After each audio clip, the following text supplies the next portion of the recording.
5 years ago, I dumped Evan, who was still a gang leader at the time, and ran away carrying his child. I thought I would never see him again in this lifetime.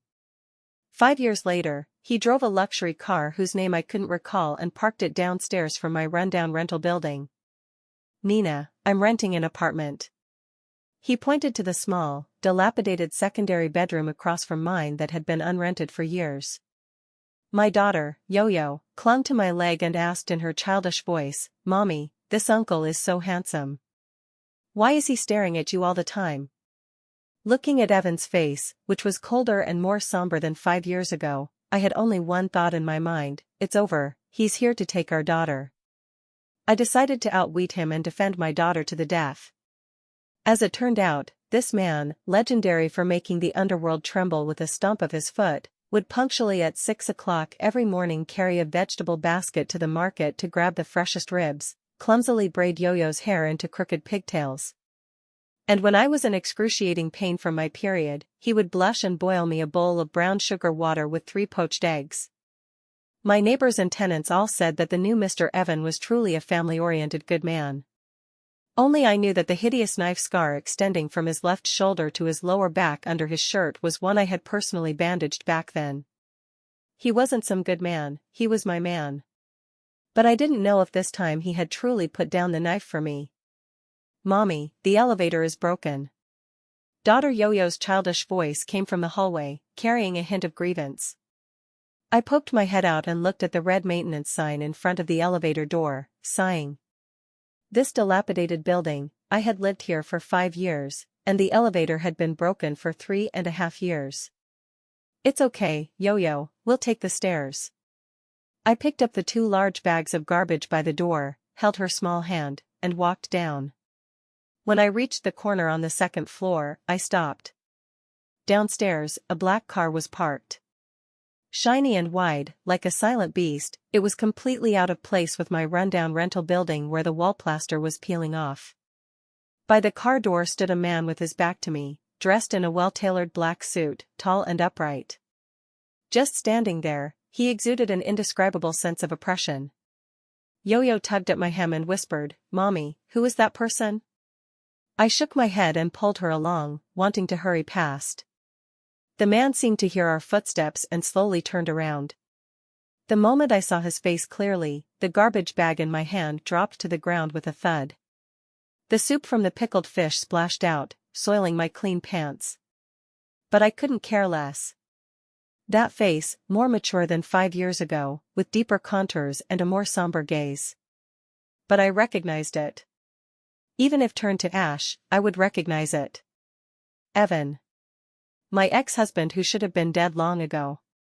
5 years ago, when I escaped from his side, I heard he had been stabbed a dozen times by rivals and dumped in the river. For that, I had secretly burned paper money for him in my rental room. He looked at me with deep eyes, emotions unreadable. Then, his gaze slowly shifted downward, landing on Yoyo beside me, who was staring at him curiously with her big, dark eyes. Yoyo looked like me, but those eyes were carved from the same mold as Evan's. My heart skipped a beat, and I quickly pulled Yoyo behind me, like a hen protecting her chick. "What are you looking at?" Evan's gaze withdrew from Yoyo's face and returned to me. He didn't speak but walked toward me step by step. I was so nervous that my palms were sweating, and I subconsciously stepped back. But he stopped a step away from me, bent down, and picked up the garbage bag I had dropped. Then, looking at me, his thin lips parted, and he uttered 3 words, "I'm renting." I was stunned. Renting? Did Evan need to rent?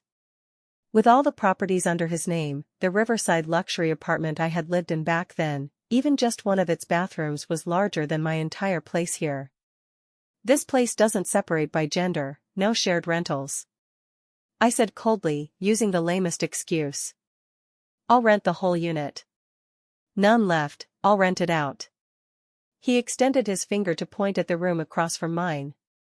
"That one," his voice flat, "I just asked the agent, it's vacant." That was the worst room in the building, shady, small area, toilet always clogging. I'd listed it for half a year without even a viewer. How did he know? I stared at him intently, trying to detect any conspiracy from his face. For example, that he was here to take Yoyo. But he just calmly met my gaze, his deep eyes seeming to hide an ocean. After a while, he lifted the garbage bag in his hand and said, "The smell is strong, I'll throw it for you."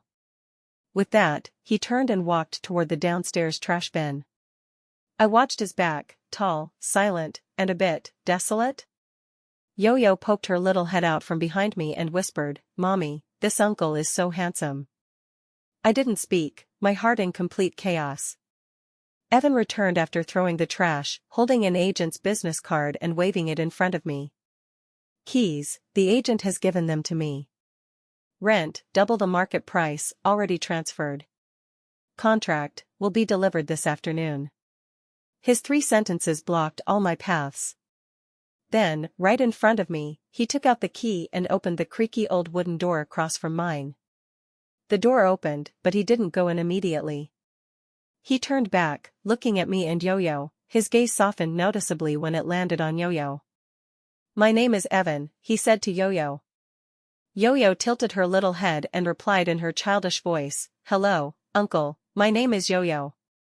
Evan's Adam's apple bobbed up and down. He looked at me and said word by word, "Nina, from now on, we're neighbors." With that, he turned and walked into that dim little room. The door closed with a bang. I stood there, my body ice cold. He knew. He knew about Yoyo's existence. He wasn't here to rent, he was here to take our daughter. I took Yoyo home and immediately deadbolt the door. Through the peephole, the tightly closed door across seemed like a silent beast, ready to open its bloody maw at any moment. Holding Yoyo, my heart pounded. "Yoyo," I looked at her seriously, "stay away from the uncle across the door from now on, okay?" Yoyo blinked her big eyes and asked puzzledly, "Why?" "I think uncle isn't a bad person. Children's instincts are the sharpest."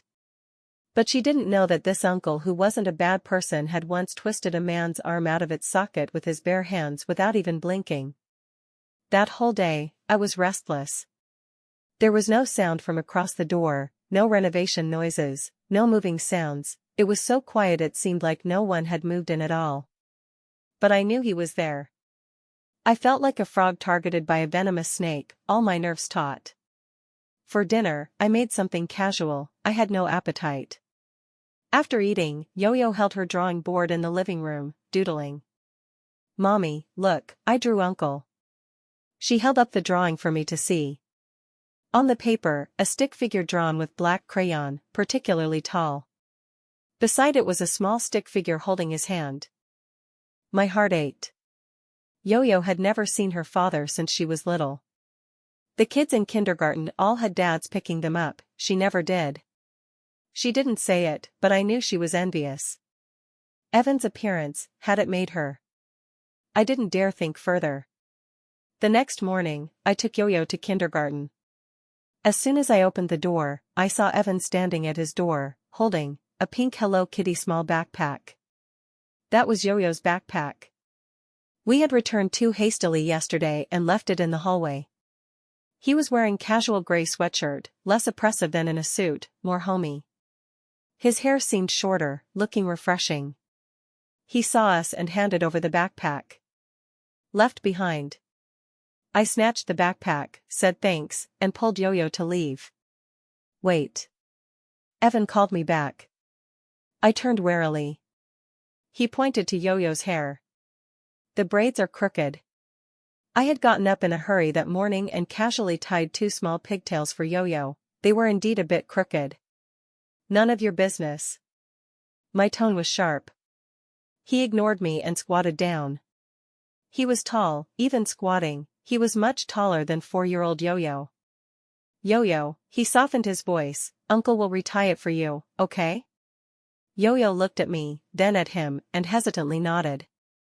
I could hardly believe my eyes. Evan, the man who could handle guns with ease, was now using his large hands with distinct knuckles and calloused fingertips to carefully untie the rubber band on Yoyo's head. His movements were clumsy, even a bit comical. But his gaze was focused and serious. Sunlight streamed in from the hallway window, gilding him with a golden edge. He lowered his head, his long lashes casting shadows under his eyes. I suddenly remembered long ago.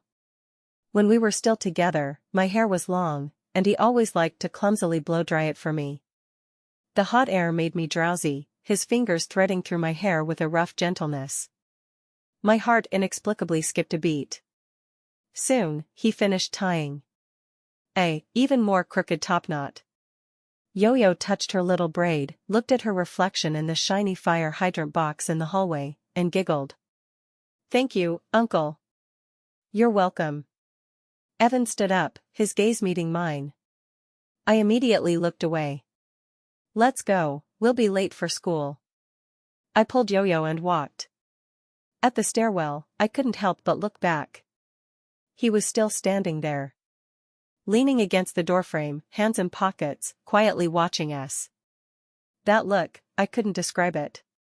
It didn't seem like he was there to take the daughter, but rather like a husband waiting for his wife and child to come home. This thought made me shiver, and I fled down the stairs.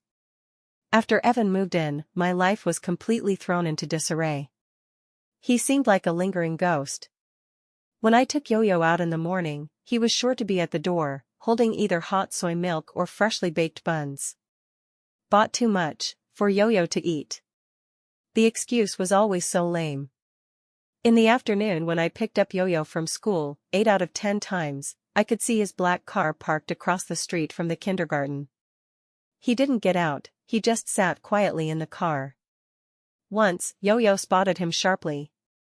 "Mommy, it's Uncle Evan." She waved her little hand excitedly. The car window rolled down, revealing Evan's expressionless face. He nodded at Yo-Yo. Then, in front of all the kindergarten teachers and classmates, Yo-Yo shouted loudly, "Uncle Evan, are you my daddy?" The air froze instantly. I wished I could find a crack in the ground to crawl into. Evan was stunned, and then the iceberg in his eyes seemed to melt a bit. I hugged Yo-Yo and fled in panic. Back home, for the first time, I lost my temper at Yo-Yo. "Don't talk nonsense in the future.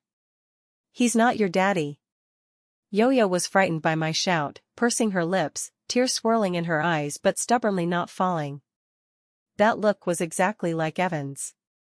My heart was angry and aching. I locked myself in the room. I was afraid Evan would hear, and even more afraid I would soften. In the evening, the doorbell rang. I didn't open it. The doorbell rang persistently. Yo-Yo ran to open the door. "Uncle Evan." I rushed out, wanting to close the door, but it was too late. Evan stood at the door, holding a thermos. "I stewed rib soup." He looked at me. "You didn't eat dinner." My stomach growled uncooperatively. He acted as if he hadn't heard and stuffed the thermos into my hands. "Yo-Yo should drink some too, she's growing." With that, he turned and went back to his place. I looked at the thermos in my hand, then at Yo-Yo's expectant face, and finally carried it spinelessly into the kitchen. Opening the lid, a rich aroma wafted out. It was corn rib soup. The soup was milky white, with the sweet fragrance of corn perfectly blended with the meaty aroma of the ribs. I ladled a bowl and tasted it. It was exactly that flavor. 5 years ago, I loved drinking this soup he stewed the most. Back then, he had just started mixing in the underworld, no money, and we squeezed into a 10-square-meter rental room. Every time he fought with others, no matter how badly injured, the first thing he did upon returning was to stew a pot of rib soup for me. He said, "Nina, you're too thin, you need to nourish yourself more." He said, "When I have money later, I'll buy you a big house and stew soup for you every day." Later, he really got money, and the houses got bigger. But he came back later and later, the bloody smell on him stronger and stronger. I never drank his stewed soup again. As I drank the soup, tears dropped one by one into the bowl. Salty. Yo-Yo sipped it little by little beside me, her little face full of satisfaction. "Mommy, the soup Uncle made is really delicious." I touched her head without speaking. "Evan, what exactly do you want? Do you think a bowl of soup can erase the blood and tears between us?" Life continued in a weird calm. Evan was like the most perfect neighbor. He would replace the broken light bulbs in the hallway, carry heavy delivery boxes for me, and even place a small night light at my door when I returned late from overtime. He never entered my door uninvited, nor mentioned the past. He was incredibly good to Yoyo, buying her the latest Barbie dolls, watching cartoons with her for an entire afternoon, even lying on the ground for her to ride like a horse. Yoyo grew more attached to him. Uncle Evan had turned into Daddy Evan. I corrected her several times, to no avail. Once, Yoyo hugged Evan's neck and kissed his face. "Daddy Evan, when will you marry my mommy? Then you can play with me every day." Evan's hands holding her stiffened.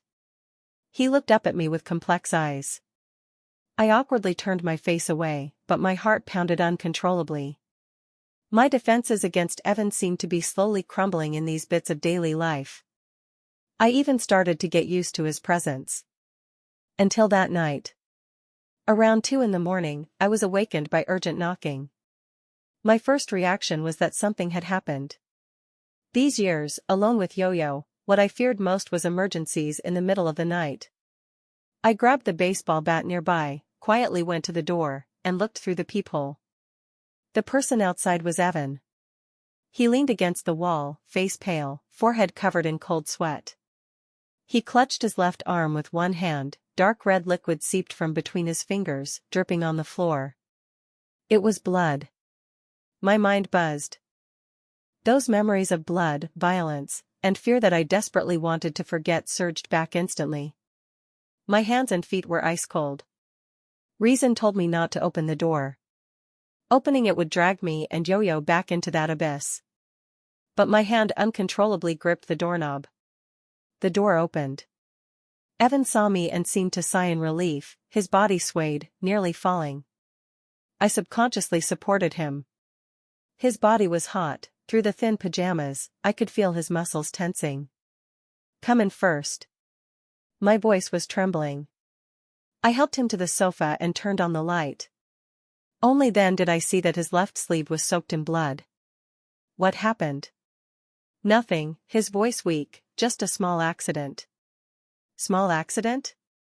I could tell at a glance it was a long, deep knife wound. Another knife. I turned to rummage for the first aid kit, my hands shaking badly.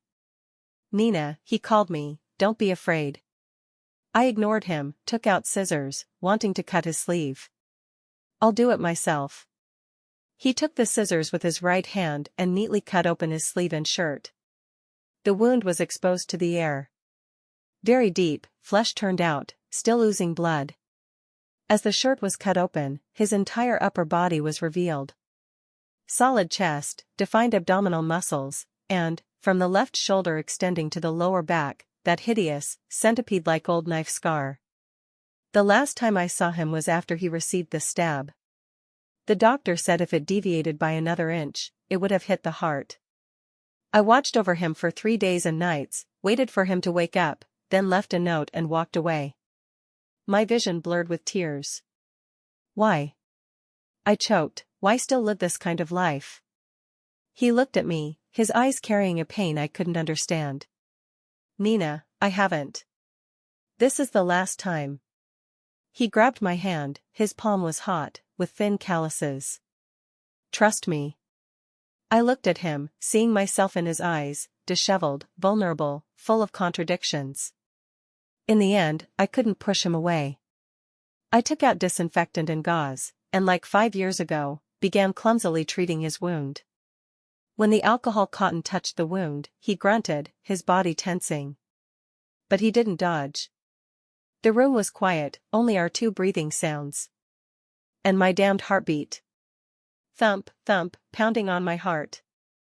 Evan's wound healed quickly under his freakish recovery ability. After that night, something seemed different between us. He still lived across the door, we were still neighbors. But that deliberate sense of distance seemed to disappear. He would naturally knock on my door carrying vegetables. "Nina, what to eat tonight?"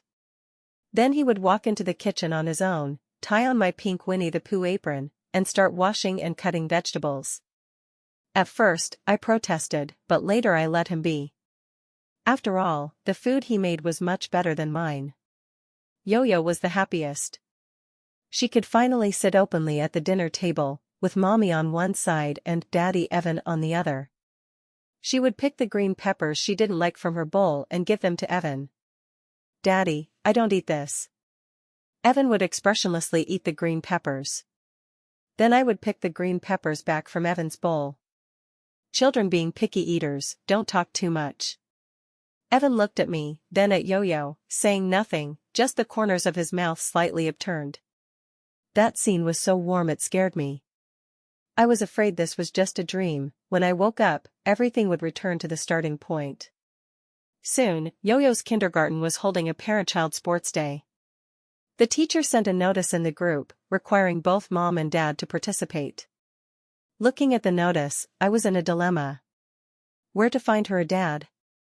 Yoyo took the notice and ran to Evan, who was washing dishes in the kitchen. "Daddy, teacher says you have to go too." Evan dried his hands, took the notice and glanced at it. "Okay," he answered crisply. I panicked. "Evan, you can't go." "Why?" He turned to look at me. We're not in that kind of relationship." I said it with difficulty. "What kind of relationship then?" He stepped closer, his tall figure enveloping me. "I'm Yoyo's dad, you're Yoyo's mom. What's the problem with us going to her sports day together?" His words, I couldn't refute. On the day of the sports day, Evan wore a white tracksuit, looking like a sunny, handsome college senior. As soon as he appeared, he attracted the gazes of all the moms. But he seemed not to notice, walking straight to me and Yoyo, naturally taking Yoyo's hand. "Let's go." One event was dads carrying moms on their backs while moms threw balls. I watched those dads carrying their wives, running out of breath, so embarrassed my toes curled into a castle. When it was our turn, I dawdled, not wanting to go up. "Nina," Evan looked at me with amusement in his eyes, "afraid I can't carry you?" "Who's afraid?" I braced myself and walked behind him. He bent slightly. I hesitated, but still climbed on. His back was wide and solid, carrying a reassuring warmth.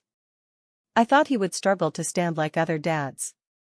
Instead, he supported my legs with one hand, the other even in his pocket, and stood up effortlessly. I yelped in fright, subconsciously hugging his neck tightly. His Adam's apple moved, ears a bit red. "Hold tight." His voice was a bit hoarse. Around us, moms exclaimed in surprise and envy. I buried my face in his neck, burning hot. The competition started. Evan ran fast and steady. I felt like sitting on a moving sofa. I just needed to throw the ocean balls in my hand into the front basket. We coordinated seamlessly and got first place. Yoyo jumped excitedly at the finish line. Evan put me down, my legs were weak. He supported me. "Okay?" "Fine." I quickly pushed him away. The principal came to award us. The prize was a small certificate and a bag of laundry detergent. Yoyo held the certificate, smiling with eyes squinted into slits. "We're first place." Evan looked at Yoyo, then turned to look at me. Under the sunlight, his eyes were strikingly bright. He said, "Yes, we're first place." He said we. After the sports day, Evan appeared at my home more frequently. He even got a key to my place. In the name of convenience for cooking and fixing plumbing. I protested, ineffective. He always had various reasons I couldn't refuse. For example, he would look at me with those deep eyes and say, "Nina, do you want Yoyo to eat takeout every day?" I could only compromise. Our relationship entered an indescribable ambiguous phase. Like a couple, but not. In the evenings, he would read bedtime stories to Yoyo until she fell asleep, then return to his place across the door. He never stayed overnight at mine. This made me slightly relieved, yet a bit, inexplicably disappointed. That day, I got off work early and returned home. Just downstairs, I saw several men surrounding my door. Each wearing black suits, crew cuts, with tattoos vaguely visible on their arms. The leader, I recognized. Called Bill, he was Evan's most capable subordinate back then. My heart skipped a beat. How did they find us? My first reaction was to turn and run. But as I turned, Bill saw me. Big sister-in-law. He roared, his voice so loud the whole building heard. The black suits all looked at me uniformly, then bowed 90 degrees. Hello, big sister-in-law. Voices loud and synchronized. Passing neighbors cast curious and fearful glances. I wished I could die on the spot. You've got the wrong person. I lowered my voice, gritting my teeth. No mistake, big sister-in-law, even if you turned to ash, we'd recognize you. Bill smiled naively, but his words made my skin crawl. At that moment, the door opened. Evan, wearing my Winnie the Pooh apron, spatula in hand, stood at the door. Seeing the scene, his brows furrowed immediately. What are you doing here? His voice was cold. Bill saw him and immediately shrank like a mouse seeing a cat. Brother Evan, we came to deliver some seafood. He pointed to several huge foam boxes at his feet. Heard the little miss likes it, we specially air freighted it from the East Sea. Evan's face didn't soften at all. Who sent you? Brother Evan, the brothers just wanted to see big sister-in-law and the little miss. Bill's voice grew smaller. Scram. Evan said only one word. Bill and the others, as if granted amnesty, nodded and bowed saying goodbye brother Evan, goodbye big sister-in-law, then carried the big boxes and fled. From start to finish, they didn't dare breathe loudly. The hallway returned to quiet. Evan looked at me, I looked at him. Come in first, he said. I followed him inside, my heart uneasy. They. Ignore them. Evan interrupted me, starting to sort the seafood, just some brainless ones. He took out the huge king crabs and Boston lobsters from the boxes, handling them skillfully. As if they weren't underworld brothers, just some who delivered the wrong package. I looked at his profile, my heart chaotic. Evan, I couldn't help but speak, didn't you say, it was all resolved? His hand processing the lobster paused. Resolved. He said, company transformation, there are always some old people and old matters to handle. Was that the scar earlier? That was the last time. He turned his head, looking at me with utmost seriousness. Nina, I promised you. He walked over, with his dry hand, gently touched my face. I won't let you and Yoyo return to that kind of life again. I just want to be your tenant, Yoyo's dad. Is that okay? His voice was low, carrying a hint of plea. I looked at him, seeing the sincerity and fatigue in his eyes. The words of refusal couldn't come out. Days seemed to return to normal. Bill and the others never appeared again. Evan truly, as he promised, lived a routine life every day. Company, my home. He even started researching children's nutritious meals, varying the patterns daily to make delicious food for Yoyo. In my wardrobe, unbeknownst to me, many new clothes appeared, all styles and sizes I liked. The dressing table was also filled with top-tier skincare products. When I asked him, he just said bought in passing. I knew all this was arranged by him. This man, in his own way, clumsily yet pervasively, was re-infiltrating my life. I said no verbally, but my body honestly enjoyed all this.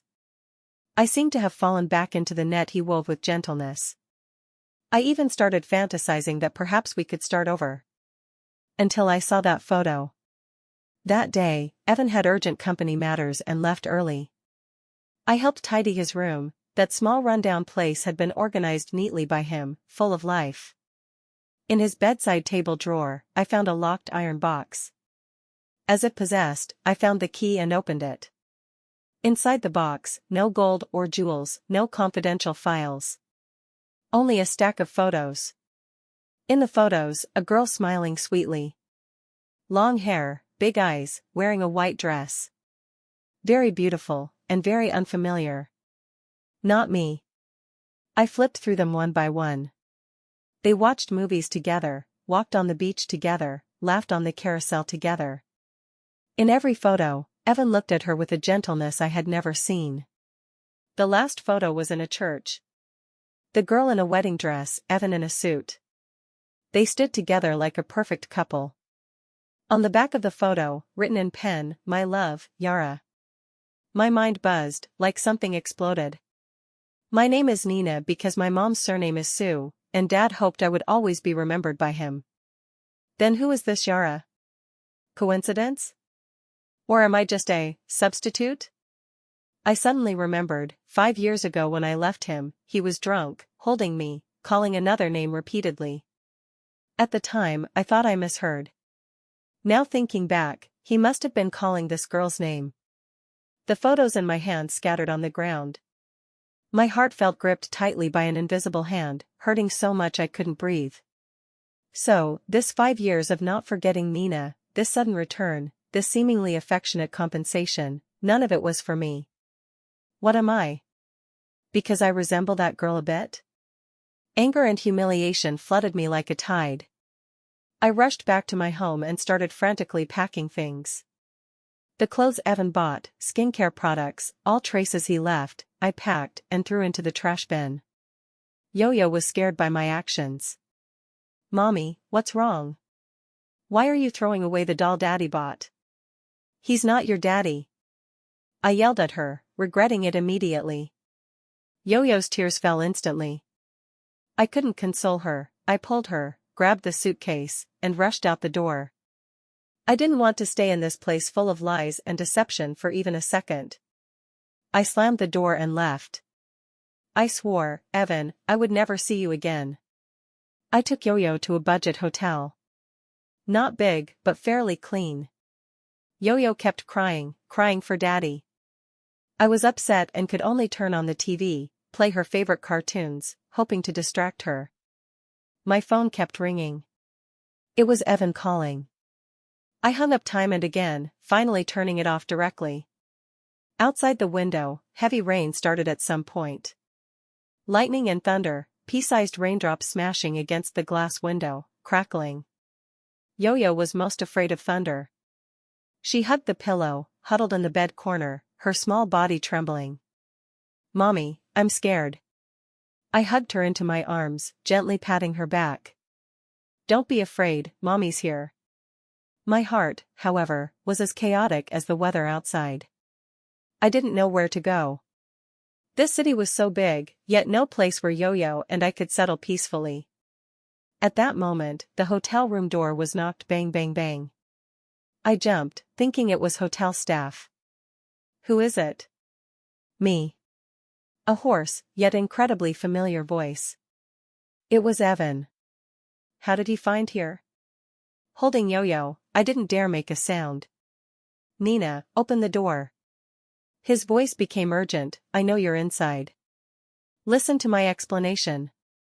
"I have nothing to explain to you," I shouted back through the door. "Nina." He started pounding the door again. "If you don't open, I'll dismantle this door." I had no doubt he could do it. To not disturb other guests and to not scare Yoyo more, I could only open the door a crack. "What exactly do you want?" As the door opened, I was stunned. Evan stood at the door, dripping wet all over. Hair plastered wetly to his forehead, expensive suit soaked through, wrinkled and clinging to him. He hadn't used an umbrella. He had searched hotel by hotel in the heavy rain. He looked at me, eyes red-rimmed, full of bloodshot. Like an abandoned, homeless big dog. "Nina," his voice extremely hoarse, "listen to my explanation. That girl, her name is Zara, not Yara. She is my sister." I was stunned. Sister? Biological sister. We grew up in an orphanage. Later, she got a serious illness, heart failure. Doctor said she wouldn't live past 20. To earn money for her treatment, I entered the underworld. I risked my life, did anything, just to keep her alive. But I still couldn't keep her. The day she left, wearing the wedding dress I bought her, she said her biggest regret in life was not marrying the person she liked, not having a complete family. As Evan spoke, his voice choked. This man who didn't frown at bleeding, now in front of me, like a child, his eyes reddened. On the back of that photo, my love, long remembrance, I wrote for her. I hope in her next life, she can be loved, be remembered long. When I met you, she had just left not long ago. Your smiling face resembled hers. Your name also has a remembrance character. I admit, at first, it was because of this that I noticed you. But, Nina. He suddenly grabbed my hand, gripping tightly. His hand was cold, the chill of rainwater transmitting through the skin to my heart. Later, the one I fell in love with is you, Nina. Not anyone's substitute. These 5 years, the person I thought of was always you. I looked at him, my mind blank. Was what he said true? Evan got sick. That night in the rain, plus emotional agitation, he developed a high fever. In the end, I couldn't bear to drive him away. I helped him to the bed and got him the hotel's fever-reducing medicine. He was feverish and delirious, muttering nonsense. Nina, don't go. Sorry. I was wrong. Like a child who did wrong, repeating over and over. I sat by the bed, looking at his fever-red face, mixed feelings in my heart. Yoyo was already asleep, breathing evenly. I took out my phone and turned it on. Dozens of missed calls, all from Evan. And an unread message from Bill. Big sister-in-law, answer the phone quick, brother Evan is going crazy. He's turned the whole city's hotels upside down. The matter 5 years ago, you really misunderstood brother Evan. After you left back then, brother Evan wasn't stabbed by rivals. He intruded into their territory to find you and fell into an ambush. That stab was taken for you. Taken for me? My mind buzzed. Bill's messages continued coming in. Back then, there was a madman, because brother Evan took his business, he threatened to harm you. To protect you, brother Evan deliberately distanced himself, wanting to send you abroad. He was afraid you'd worry if you knew, so he told you nothing. Unexpectedly, you misunderstood that he didn't love you and ran away first. After you left, he went to settle accounts with that madman. The other threatened him with you, he said you had already left, no relation to him. The other didn't believe and stabbed toward his heart. He said, even if he died, he would never let anyone touch a hair on you. That was the stab that left the scar on him. Big sister-in-law, these 5 years, brother Evan never stopped looking for you every day. He cleaned up all the business, he said he wanted to give you and the child a clean home. Afraid you hated him, he didn't dare appear directly, so he posed as a tenant, secretly moving across from you. The girl in the photos is Sister Zara, brother Evan's biological sister. In brother Evan's life, the person he most let down is her, the one he loves most is you. My phone slipped from my hand, falling on the carpet. So that's how it was. So, what I thought were betrayal and coldness were his clumsy protections. So, the scar on him was for me. Looking at Evan sleeping on the bed, tears I could no longer hold back surged out. This fool. What exactly had I missed? I reached out, gently stroking his burning forehead. His brows were tightly furrowed, sleeping very uneasily. Evan, I leaned by his ear, whispering, sorry. I'm not leaving. I don't know if he heard, his furrowed brows seemed to relax a bit. Evan's fever subsided the next day. When he woke, seeing me asleep by the bed, he was dazed for a long time. When I woke, I met his complex gaze. Neither of us spoke. The hotel room atmosphere was awkward. Yoyo broke the silence. She climbed up sleepily, saw Evan, and happily pounced. Daddy, you're awake. Evan hugged her into his arms, kissed her forehead, gentleness in his eyes almost overflowing. Let's go home. He looked at me and said. I nodded. Okay. Back to that rundown rental building, everything seemed unchanged, yet everything had changed. I opened the door, the mess I had made in the room had been cleaned up neatly. In the trash bin, the clothes and skincare I threw away were all gone. I was stunned. Where are the things? Thrown away. Evan followed behind me, saying lightly. My heart sank. Old ones don't go, new ones don't come, he added. Then, he opened his door. I was dumbfounded. His small rundown rental had turned into a huge walk-in closet, filled with brand new clothes, various bags, and shoes. All my sizes. On the dressing table, skincare and makeup, all top brands, neatly arranged. Nina, he hugged me from behind, chin on my shoulder. Before, I had no money, couldn't give you these. Now, I just want to give you everything I have. My nose tingled. Who wants your things? I said stubbornly. Want or not, all for you. His voice light, person and money, all for you. We reconciled. In a tacit understanding way. He moved into my home. That small rundown room truly became my walk-in closet. Our life seemed to return to 5 years ago, yet sweeter than then. He was no longer that bloody-smelling gang leader, but an ordinary man who cooked for me and told stories to our daughter. He took over Yoyo's school pickup and drop-off. Every day driving that eye-catching luxury car, standing out among the small electric scooters and grocery carts. The kindergarten teachers and parents all knew Yoyo had a handsome and wealthy dad. Yoyo became the most envied kid in kindergarten. That day, Evan returned after dropping Yoyo and handed me a red booklet. I opened it. It was the household registration book. What for? I asked knowingly. Nina, he looked at me seriously, let's remarry. Who wants to remarry you? My face reddened. Yoyo's household registration should be under my name. He found a grandiose reason. Also, your walk-in closet's lease is about to expire. Me? If you don't remarry me, I'll have to continue renting. He looked at me, a sly glint in his eyes. The landlord here is too strict. He made me laugh in anger. In the end, I still followed him to the Civil Affairs Bureau. Standing at the bureau door, my heart filled with emotions. 5 years ago, I fled from his side. 5 years later, I returned to him. It seemed like a big circle, back to the origin. No, not the origin. Beside us, there was a little angel called Yoyo. Evan gave me a grand wedding. Location by the sea, my favorite city. He chartered an entire small island, inviting all relatives and friends I knew and didn't know. Bill and the others came too. Each in crisp suits, trying to look cultured, but together, still like coming to collect protection fees. They lined up at the door, saw me, and bowed uniformly. Congratulations, big sister-in-law. Best wishes, big sister-in-law.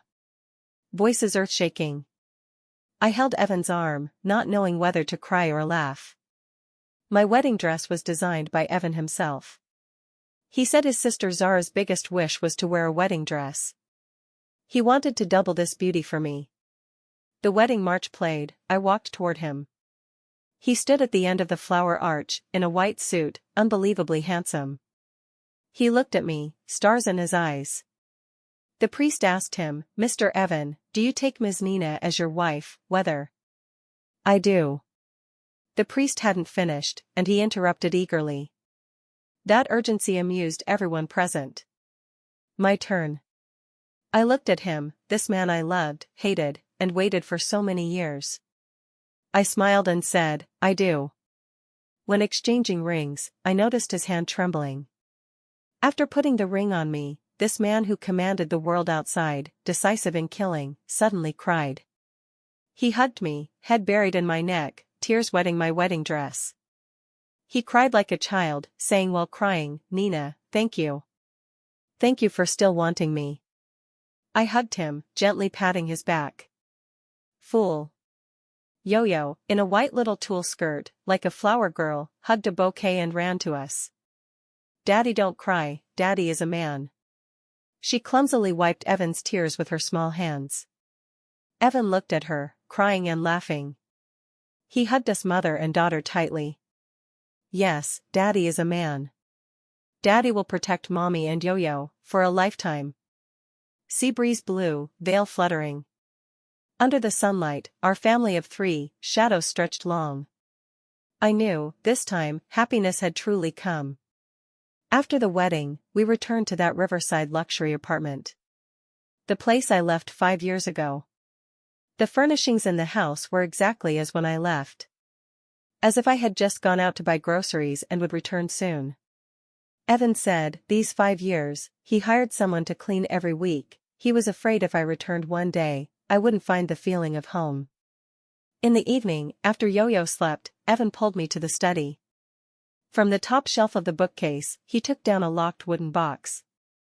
Identical to the iron box I saw in his rental before. Nina, he handed me the key, this is for you. I opened the box. Inside wasn't photos, but a diary. The diary cover was very old, edges frayed. I opened the first page. The date was 5 years ago, the day I left him. The handwriting was scrawled, showing the writer's chaotic mood. She left. Left a note wishing me a bright future. My future, without her, how can it be bright? Bill said found her, in a small southern city. I don't dare go find her. I'm afraid the blood on me will dirty her. Today is my birthday, I stewed a pot of rib soup for myself. Not that flavor. The soup is hot, the heart is cold. I dreamed of her. She held a child, smiling at me. I couldn't see the child's face clearly, but I know, that's my son, or daughter. I've decided, I will clean everything up. I want to stand upright before her, tell her I love her. The diary never missed a day. Whole 5 years, over 1800 days and nights. All recorded his longing for me, and all efforts to return to my side. I flipped page by page, tears uncontrollably falling. The last page was the day before he moved across from me. Tomorrow, I'll see her. I'm very nervous. More than the first time I slashed someone. Don't know if she'll drive me out. No matter, if driven out, I'll think of other ways. Nina, I'm here. This time, I won't let go again. I closed the diary, already sobbing uncontrollably. So, in the 5 years I didn't know, he alone walked such a long, difficult path. Evan hugged me from behind, burying his face in my hair. Nina, sorry. Made you wait so long. I shook my head, turned and hugged him. Not late. Evan, welcome home. Outside the window, the city's lights brilliant like a starry river. I knew, this time, we would never separate again. He was my deep affection delayed by 5 years, and all the joy of my remaining life.